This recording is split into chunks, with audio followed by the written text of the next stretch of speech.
So let me start with UN Women's strong commitment to stand with every woman and girl whose life has been affected by violence in Sudan, in Ukraine, in Palestine, in Israel, and in women's homes all around the world, and of course in Afghanistan.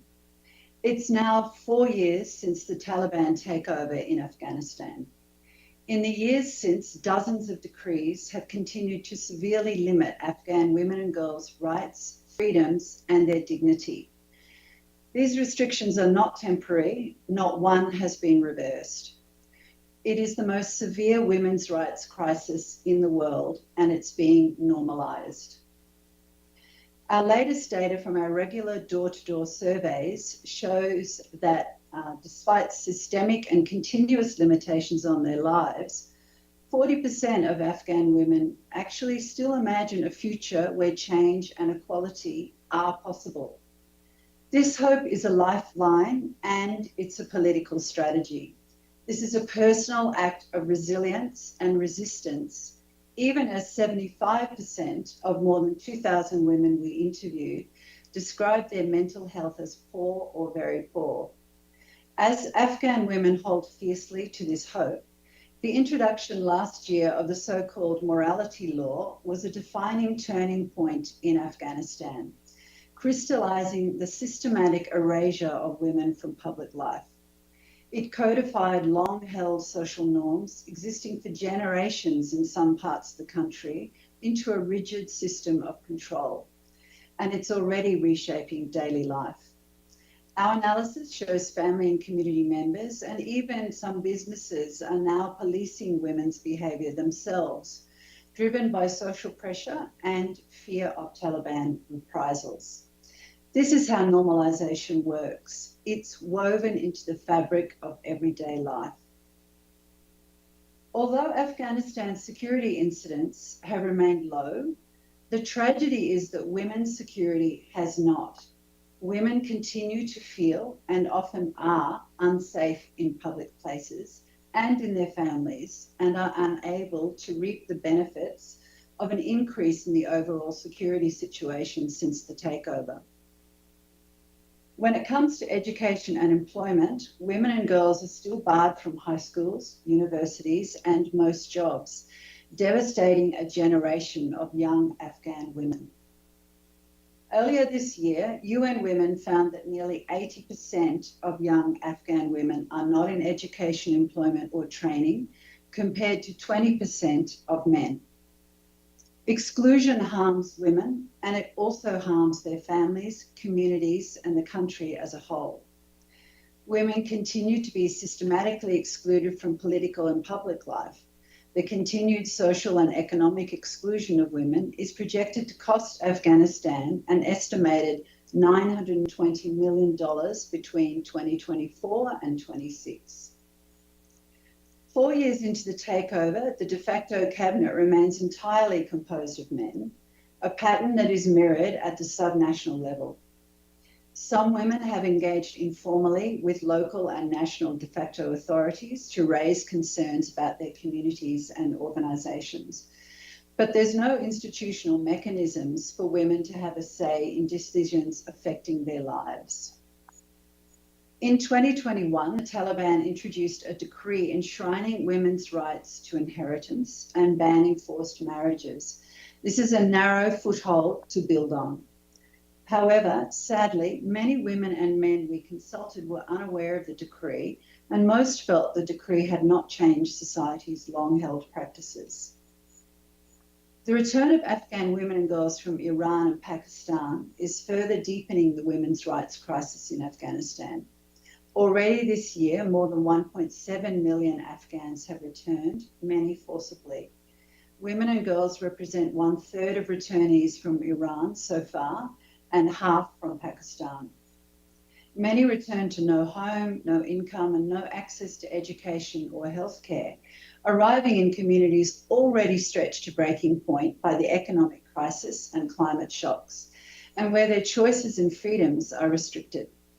They urgently need both humanitarian assistance and long-term support to rebuild their lives. And they can only access this support through women humanitarians, as this is a context where they cannot interact with men aid workers. Since 2021, women-led organisations have been on the front lines in Afghanistan, delivering services such as healthcare, psychosocial support and protection from violence, and they continue to do so. But across civil society organisers surveyed by the UN in March this year, half of all women staff had already lost their jobs due to funding cuts. More than 1/3 of organisations reported that if the current situation continues, their ability to reach women and girls would be severely reduced, scaled down or shut down. No doubt Afghan women and girls are bearing the brunt of global aid cuts in the country. Despite this very difficult picture, Afghan women are still resisting.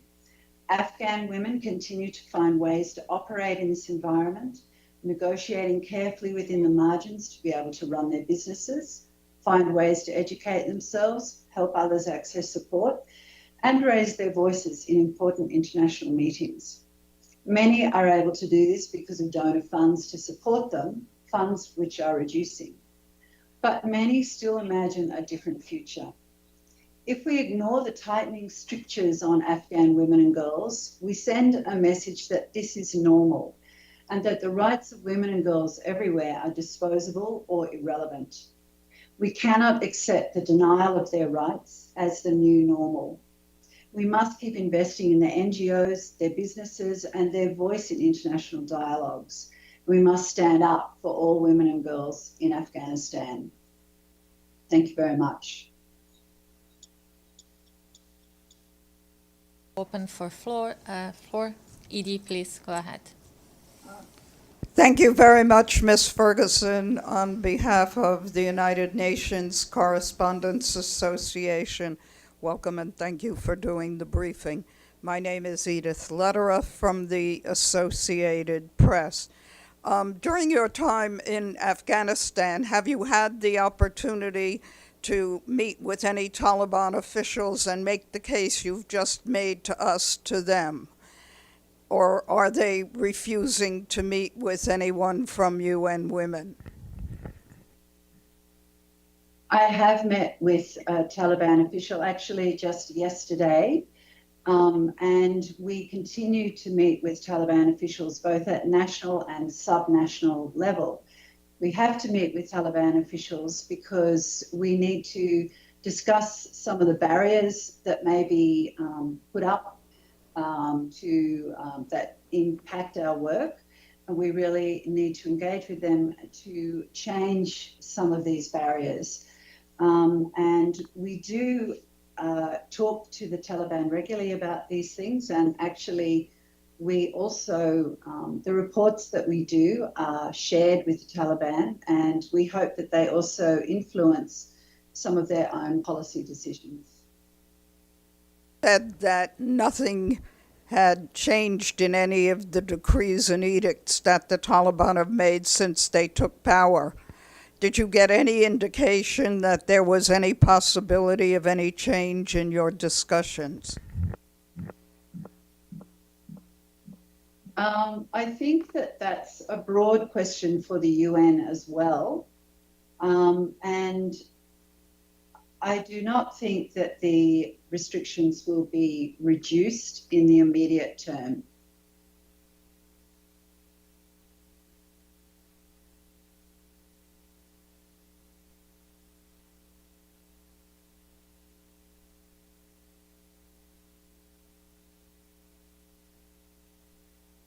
I can't hear you.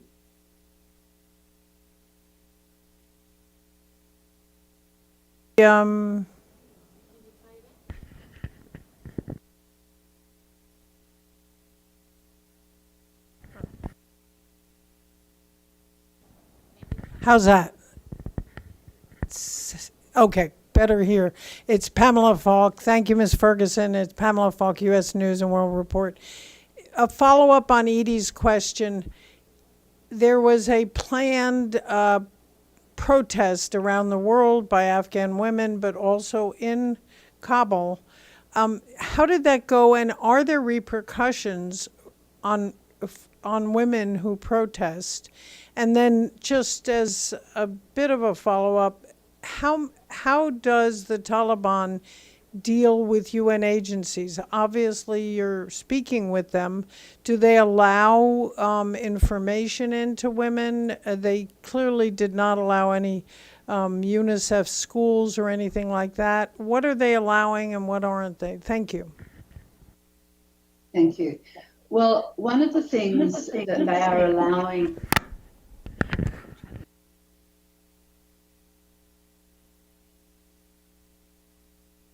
Afghan women, there is a recognition that returnees who are women and girls need women to be there to meet them and to help them access services.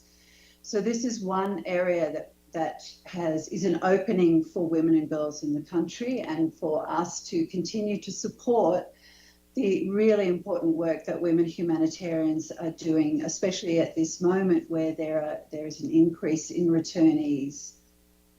So there are other opportunities also where, including, we work a lot with women-owned businesses, small businesses often, and some larger ones, to support women to gain access to finance and markets and that sort of thing. So there are still opportunities to provide support to women and also women-led organisations. Please.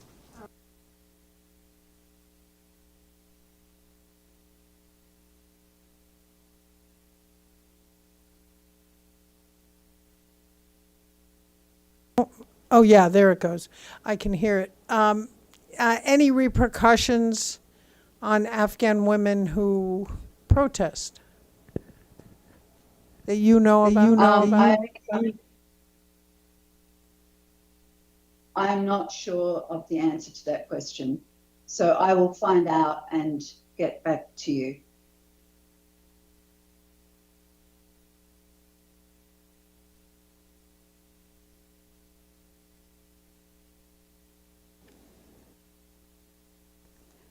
Can you hear me? This is Dulcie Lineback from Past Blue. I'm just a little confused because you say that women can't work, but then are you talking about entrepreneurs can actually keep businesses going? Okay, and what's an example of an entrepreneur, a typical entrepreneur in Afghanistan? And then you said some women can run large businesses. So what are you referring to? Thanks.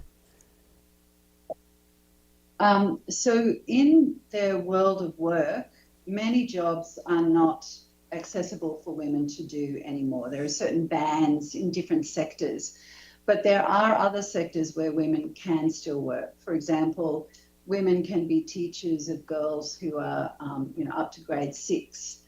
There are still women midwives, and there are other, various sectors where women can work. So the kinds of businesses that we provide support to are often small businesses, so women-owned livelihood businesses where they may work in their own homes. But we've also worked, for example, in Bamayan, where there's a women's market, and many women own businesses and they gather together and run a market, and we've been able to provide solar power so that there's energy in that market. And have worked with them to access other markets for their goods. There is a wonderful women-owned business that makes reusable sanitary pads, and they employ, I think, 50 women, and they are a successful business, and there are other opportunities to support growing those kinds of businesses. I hope that explains it. It's not, often in Afghanistan, there is not one size fits all. The situation changes from state to state and from sector to sector as well. I mean, so how do the Taliban justify allowing some women to work in some ways and not in others? I can't really explain the Taliban's mindset, But I think some of the businesses that are allowed to operate are perhaps seen more as a sector that may be appropriate to women's roles, for example.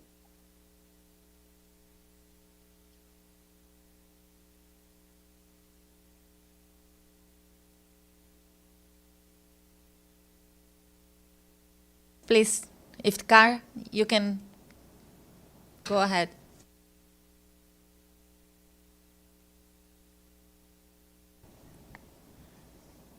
I think we missed Iftikhar. Maybe I'm going to try with Abdul Hamid now, and I will go back to you, Iftikhar. Abdul Hamid, please.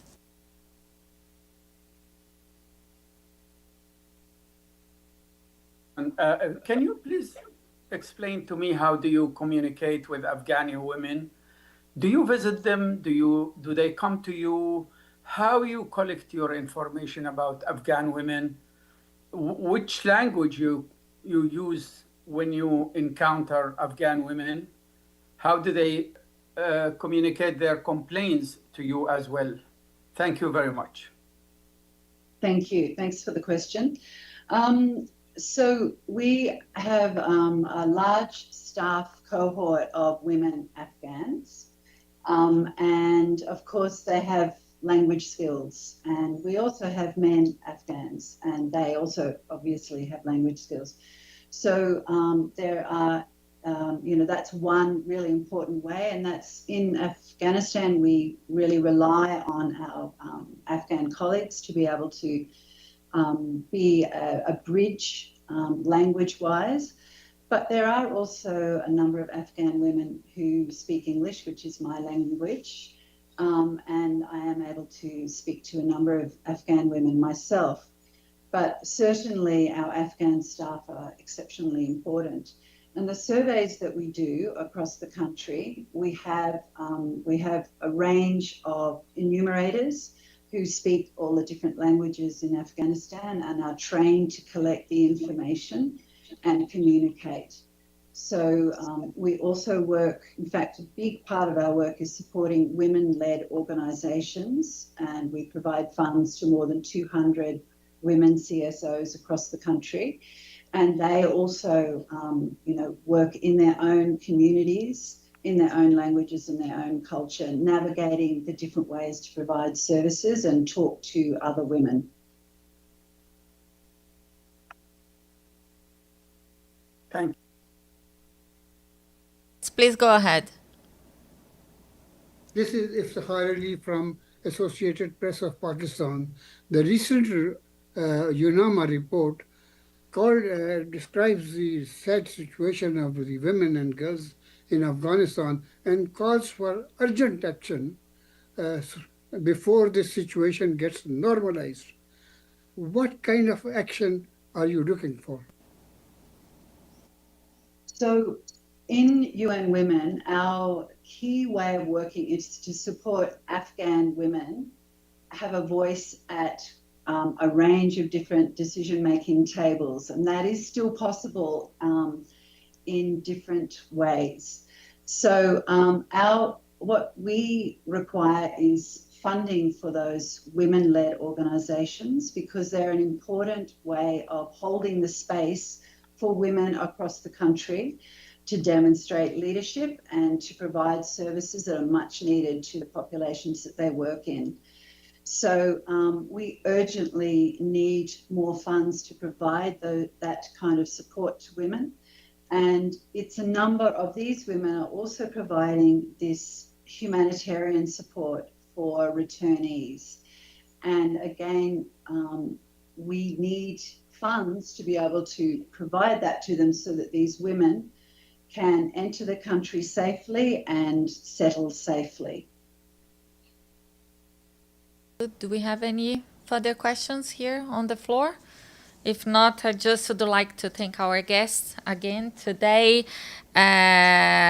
Susan Ferguson, the UN Special Representative for Afghanistan, who was briefing us from Kabul today. Thank you so much. Thank you. Thank you to everyone in the audience. It's a pleasure to be here with you. Thank you.